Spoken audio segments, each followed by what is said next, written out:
यह कहना भूल है कि दाम्पत्य सुख के लिए स्त्री पुरुष के स्वभाव में मेल होना आवश्यक है। श्रीमती गौरा और श्रीमान कुंवर रतन सिंह में कोई बात न मिलती थी। गौरा उदार थी, रतन सिंह कौड़ी कौड़ी को दांतों से पकड़ते थे। वह हंसमुख थी, रतन सिंह चिंताशील थे। वह कुल मर्यादा पर जान देती थी, रतन सिंह इसे आडंबर समझते थे। उनके सामाजिक व्यवहार और विचार में से घोर अंतर था। यहाँ उदारता की बाजी रतन सिंह के हाथ में थी। गौरा को सहभोज से आपत्ति थी, विधवा विवाह से घृणा और अछूतों के प्रश्न से विरोध। रतन सिंह इन सभी व्यवस्थाओं के अनुमोदक थे। राजनीतिक विषयों में यह विभिन्नता और भी जटिल थी। गौरा वर्तमान स्थिति को अटल, अमर, अपरिहार्य समझती थी। इसलिए वह नरम गरम कांग्रेस, स्वराज्य, होम रूल सभी से विरक्त थी। कहती, ये मुट्ठी भर पढ़े लिखे आदमी क्या बना लेंगे, चने कहीं भाड़ फोड़ सकते हैं। रतन सिंह पक्के आशावादी थे। राजनीतिक सभा की पहली पंक्तियों में बैठने वाले, कर्म क्षेत्र में सबसे पहले कदम उठाने वाले, स्वदेश व्रतधारी और बहिष्कार के पूरे अनुयायी। इतनी विषमताओं पर उनका दाम्पत्य जीवन सुखमय था। कभी कभी उनमें मतभेद अवश्य हो जाता था, पर वे समीर के वे झोंके थे जो स्थिर जल को हल्की हल्की लहरों से आभूषित कर देते हैं। वे प्रचंड झोंके नहीं जिनसे सागर विप्लव क्षेत्र बन जाता है। थोड़ी सी सदिच्छा सारी विषमताओं और मतभेदों का प्रतिकार कर देती है।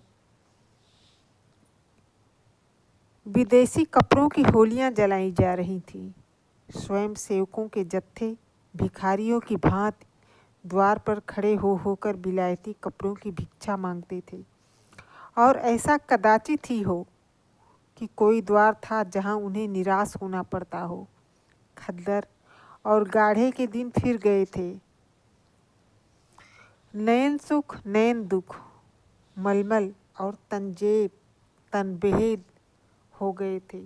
रतन सिंह ने आकर गौरा से कहा, लाओ अब सब विदेशी कपड़े संदूक से निकाल दो, दे दूं। गौरा, अरे तो इसी घड़ी कोई साइत निकली जाती है, फिर कभी दे देना। रतन, वाह, लोग द्वार पर खड़े कोलाहल मचा रहे हैं और तुम कहती हो फिर कभी दे देना। गौरा, तो यह कुंजी लो, निकाल कर दे दो। मगर यह सब है लड़कों का खेल। घर फूंकने से स्वराज्य न कभी मिला है और न कभी मिलेगा। रतन, मैंने कल ही तो इस विषय पर तुमसे घंटों सिरपच्ची की थी और उस समय तुम मुझसे सहमत हो गई थी। आज तुम फिर वही शंकाएं करने लगी। गौरा, मैं तुम्हारे अप्रसन्न हो जाने के डर से चुप हो गई थी। रतन, अच्छा, शंकाएं फिर कर लेना, इस समय जो करना है वह करो। गौरा, लेकिन मेरे कपड़े तो न लोगे ना? रतन, सब देने पड़ेंगे। विलायत का एक सूत घर में रखना मेरे प्रण को भंग कर देगा। इतने में रामटहल साइस ने आकर पुकारा, सरकार, लोग जल्दी मचा रहे हैं, कहते हैं अभी कई मोहल्लों का चक्कर लगाना है। कोई गाढ़े का टुकड़ा हो तो मुझे भी मिल जाए। मैंने भी अपने कपड़े दे दिए। केसर महरी कपड़ों की एक गठरी लेकर बाहर जाती हुई दिखाई दी। रतन सिंह ने पूछा, क्या तुम भी कपड़े देने जाती हो? केसर ने लजाते हुए कहा, हाँ सरकार, अब देश छोड़ रहा है तो मैं कैसे पहनूं? रतन सिंह ने गौरा की ओर आदेशपूर्ण नेत्रों से देखा।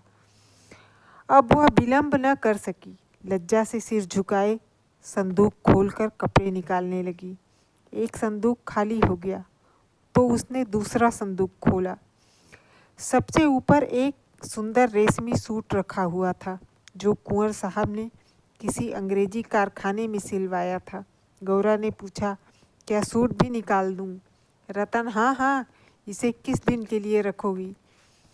गौरा, यदि मैं यह जानती कि इतनी जल्दी हवा बदलेगी तो कभी यह सूट न बनवाने देती। सारे रुपए खून हो गए। रतन सिंह ने कुछ उत्तर न दिया।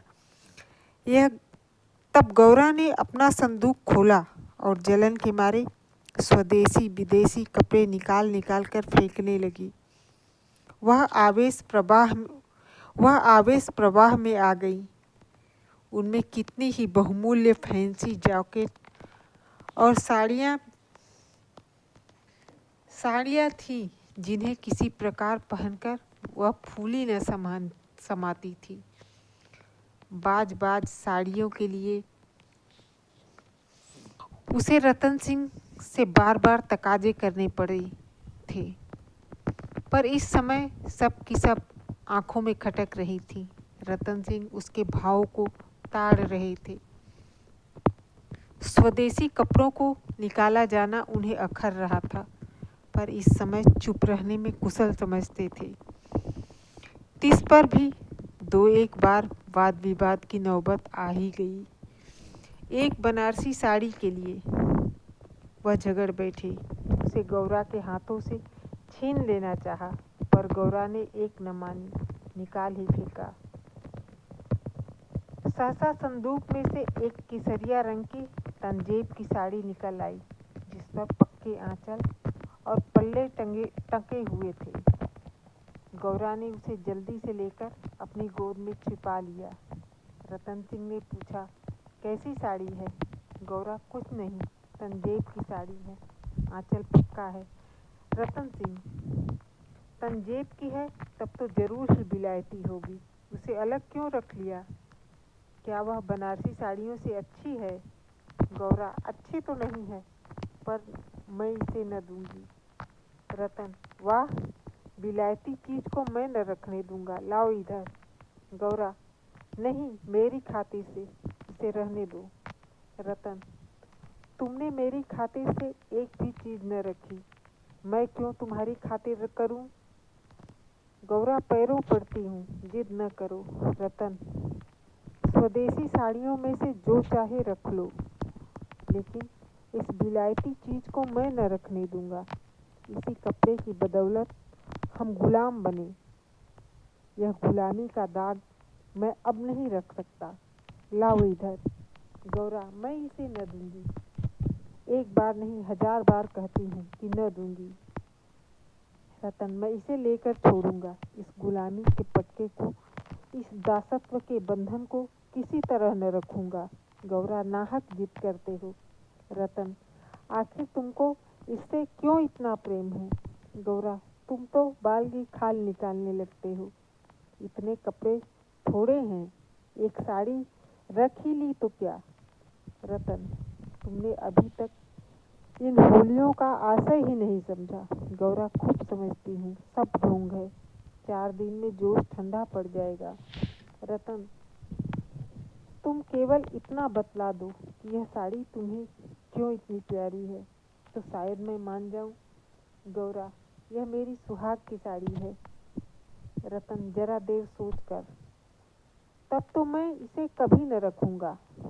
मैं विदेशी वस्त्र को यह शुभ स्थान नहीं दे सकता। इस पवित्र संस्कार का यह अपवित्र स्मृति चिन्ह घर में नहीं रख सकता।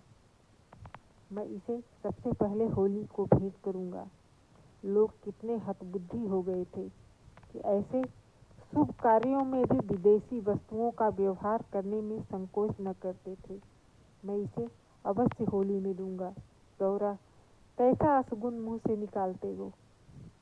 रतन, ऐसी सुहाग की साड़ी को घर में रखना ही असगुन, अमंगल, अनिष्ट और अनर्थ है। गौरा, वो चाहे जबरदस्ती छीन ले जाओ, पर खुशी से न दूंगी। रतन, तो फिर मैं जबरदस्ती ही करूंगा, मजबूरी है। यह कहकर वह लपके कि गौरा के हाथ से साड़ी छीन लूं। गौरा ने उसे मजबूती से पकड़ लिया और रतन की ओर कातर नेत्रों से देखकर कहा, तुम्हें मेरे सिर की कसम।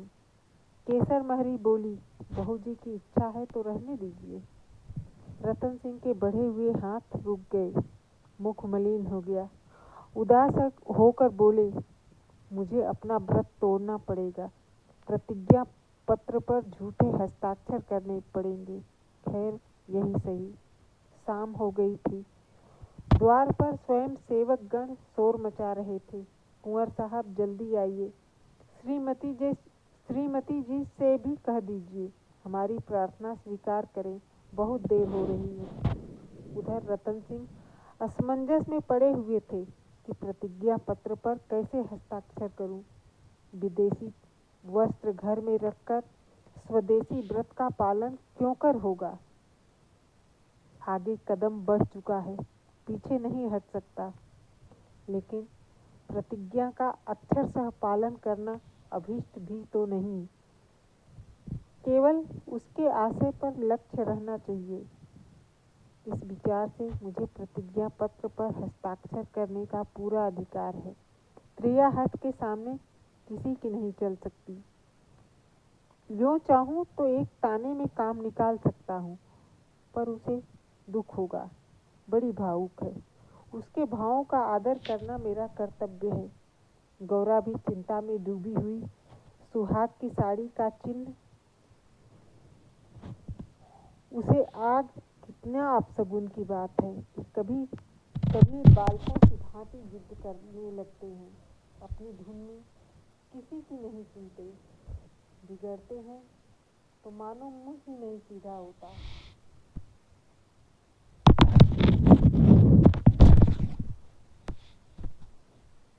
लेकिन वे अपने सिद्धांतों से मजबूर हैं। झूठ से उन्हें पीड़ा है। प्रतिज्ञा पत्र पर झूठी स्वीकृति लिखनी पड़ेगी। उनकी आत्मा को बड़ा दुख होगा और धर्म संकट में पड़े होंगे।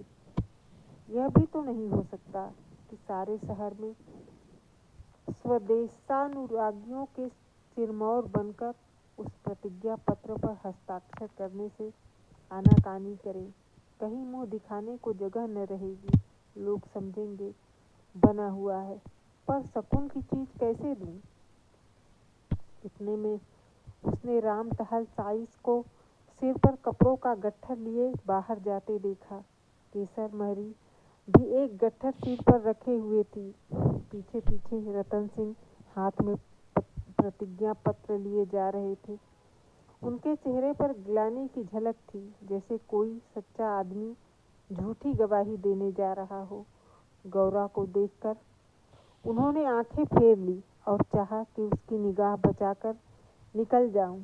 गौरा को ऐसा जान पड़ा कि उनकी आंखें डबडबाई हुई हैं। वह राह रोककर बोली, जरा सुनते जाओ। रतन, जाने दो, दिक न करो, लोग बाहर खड़े हैं। उन्होंने चाहा कि पत्र को छिपा लूं, पर गौरा ने उसे उनके हाथ से छीन लिया। उसे गौर से पढ़ा और एक क्षण चिंतामग्न रहने के बाद बोली, वह साड़ी भी लेते जाओ। रतन, रहने दो, अब तो मैंने झूठ लिख ही दिया। गौरा, मैं क्या जानती थी कि तुम ऐसी कड़ी प्रतिज्ञा कर रहे हो। रतन, यह तो मैं तुमसे पहले कह चुका था। गौरा, मेरी भूल थी, क्षमा कर दो और इसे लेते जाओ। रतन, जब तुम इसे देना अपशगुन समझती हो तो रहने दो। तुम्हारी खातिर थोड़ा सा झूठ बोलने में कोई आपत्ति नहीं। गौरा, नहीं, लेते जाओ, अमंगल के भय से तुम्हारी आत्मा का हनन नहीं करना चाहती। यह कहकर उसने अपनी सुहाग की साड़ी उठाकर पति के हाथों में रख दी। रतन ने देखा, गौरा के चेहरे पर एक रंग आता है, एक रंग जाता है, जैसे कोई रोगी अंतरस्थ विषम वेदना को दबाने की चेष्टा कर रहा हो। उन्हें अपनी अहृदयता पर लज्जा आई। केवल अपने सिद्धांत की रक्षा के लिए, अपनी आत्मा के सम्मान के लिए मैं इस देवी के भावों का वध कर रहा हूँ। यह अत्याचार है। साड़ी गौरा को देकर बोले, इसे रख लो, प्रतिज्ञा पत्र को फाड़े डालता हूँ। गौरा ने दृढ़ता से कहा, तुम न ले जाओगे तो मैं खुद जाकर दे आऊँगी। रतन सिंह विवश हो गए, साड़ी ली और बाहर चले आए। उसी दिन से गौरा के हृदय पर एक बोझ सा रहने लगा। वह दिल बहलाने के लिए नाना उपाय करती, जलसों में भाग लेती, सैर करने जाती, मनोरंजक पुस्तकें पढ़ती, यहाँ तक कि कई बार नियम के विरुद्ध थिएटरों में भी गईं। इसी प्रकार अमंगल कल्पना को शांत करना चाहती थी, पर यह आशंका एक मेघमंडल की भांति उनके हृदय पर छाई रहती थी। जब एक पूरा महीना गुजर गया और उसकी मानसिक वेदना दिनों दिन बढ़ती ही गई, तो कुंवर साहब ने उसे एक दिनों के लिए अपने इलाके पर ले जाने का निश्चय किया। उसका मन उनके आदर्श प्रेम का नित्य तिरस्कार किया करता था। वह अक्सर देहातों में प्रचार का काम करने जाया करते थे, पर अब अपने गांव से बाहर न जाते, या जाते तो संध्या तक जरूर लौट आते। उनकी एक दिन की देर उनका साधारण सिरदर्द और जुकाम उसे अवस्थित कर देता। वह बहुत बुरे स्वप्न देखा करती, किसी अनिष्ट के काल्पनिक अस्तित्व की छाया उसे अपने चारों ओर मंडराती हुई प्रतीत होती थी। वह तो देहात में पड़ी हुई आशंकाओं की कठपुतली बनी हुई थी। उसकी सुहाग की साड़ी स्वदेश प्रेम की वेदी पर भस्म होकर रिद्धि प्रदायिनी भभूत बनी हुई थी। दूसरे महीने के अंत में रतन सिंह उसे लेकर लौट आए। गौरा को वापस आए 3-4 दिन हो चुके थे, पर असबाब के संभालने और नियत स्थान पर रखने में वह इतनी व्यस्त रही कि घर से बाहर न निकल सकी थी। कारण यह था कि केसर महरी उसके जाने के दूसरे ही दिन छोड़कर चली गई थी, और अभी उतनी चतुर दूसरी महरी मिली न थी। कुंवर साहब का साइस राम टहल भी छोड़ गया था। बेचारे कोचवान को साइस का भी काम करना पड़ता था। संध्या का समय था। गौरा बरामदे में बैठी आकाश की ओर एकटक होकर ताक रही थी। चिंताग्रस्त प्राणियों का एकमात्र यही अवलंब है। सहसा रतन सिंह ने आकर कहा, चलो आज तुम्हें स्वदेशी बाजार की सैर करा लाऊं। यह मेरा ही प्रस्ताव था, पर 4 दिन यहाँ आए हो गए, उधर जाने का अवकाश ही न मिला। गौरा, मेरा तो जाने का जी नहीं चाहता, यहीं बैठकर कुछ बातें करो। रतन, नहीं, चलो देख आवें, 1 घंटे में लौट आवेंगे। अंत में गौरा राजी हो गई।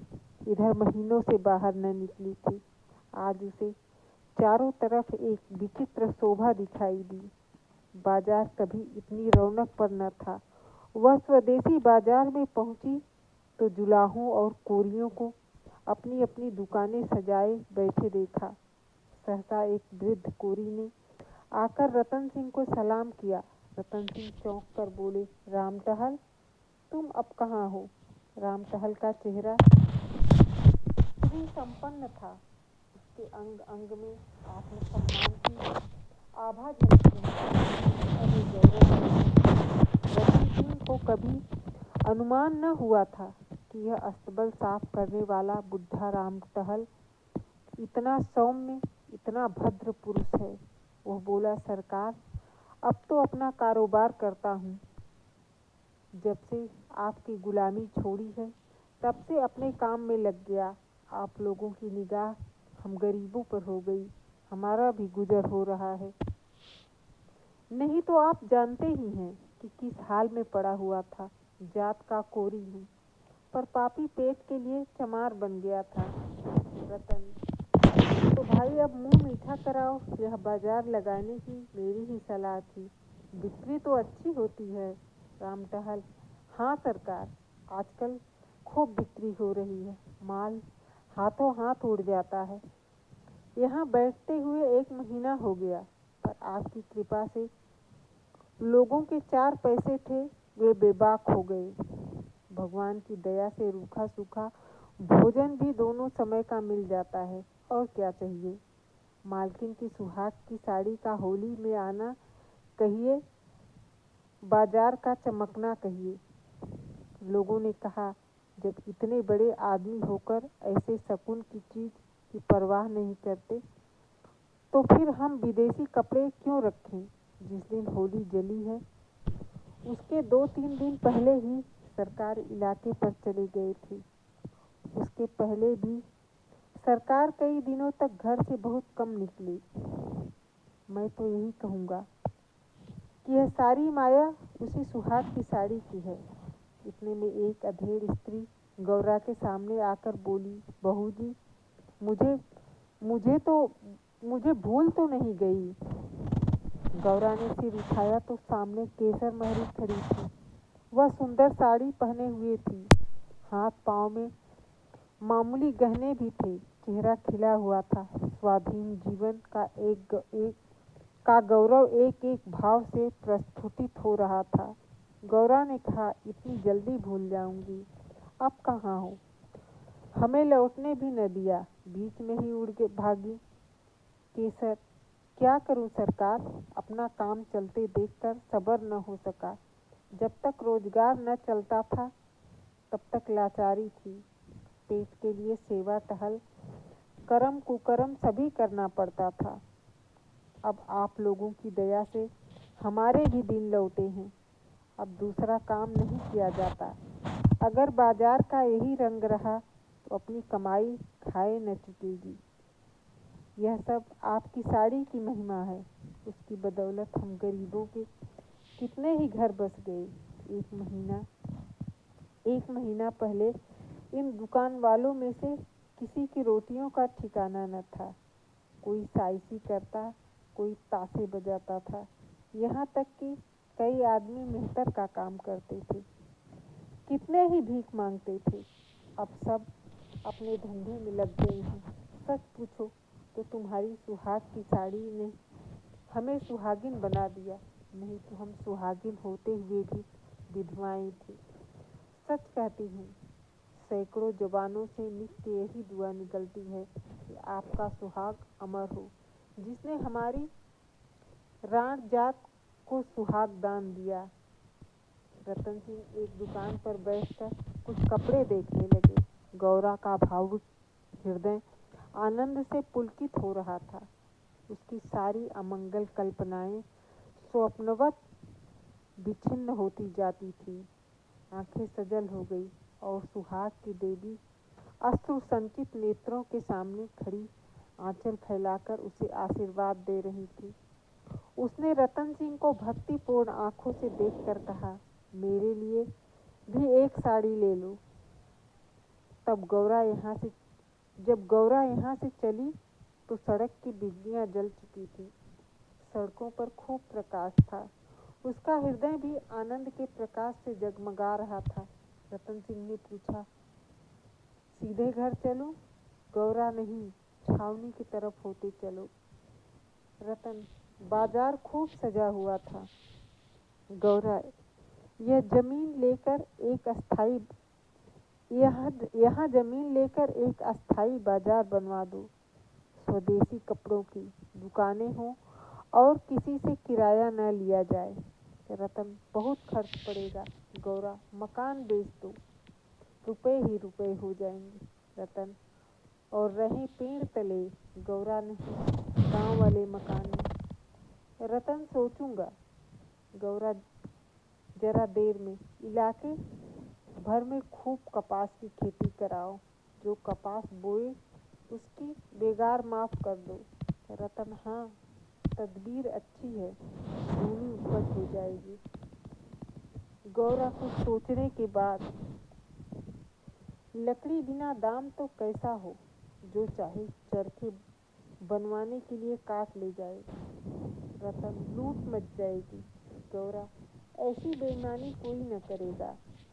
जब उसने गाड़ी से उतरकर घर में कदम रखा तो चित्त शुभ कल्पनाओं से प्रफुल्लित हो रहा था। मानो कोई बछड़ा खूंटे से खुलकर किलोले कर रहा हूँ।